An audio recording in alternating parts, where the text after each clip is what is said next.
Les mêmes scènes qui se répètent depuis des mois.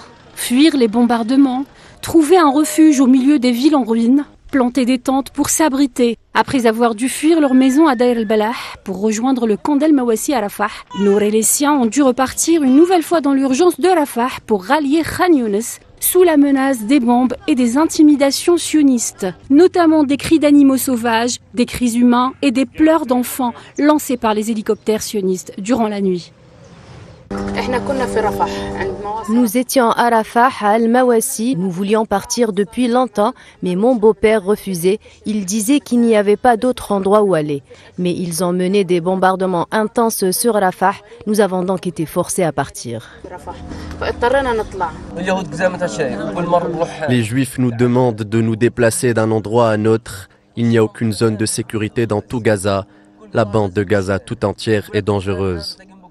Être contraint de vivre au milieu des décombres, s'occuper des enfants dans des conditions précaires et insalubres, ne rien avoir à manger, sauf dans les meilleurs des cas, des boîtes de conserve, pas une goutte d'eau potable à boire, dormir à même le sable avec le spectre d'un bombardement à tout moment. La situation de ces Palestiniens est infernale et leur avenir semble incertain.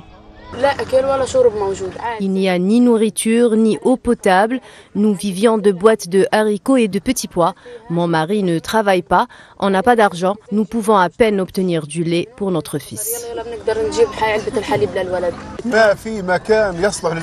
Il n'y a aucun endroit propice à la vie. Les nécessités les plus simples de la vie n'existent pas. Il n'y a même pas d'eau potable. Ce qui m'inquiète, ce sont les enfants qui sont avec moi. Ce ne sont que des enfants.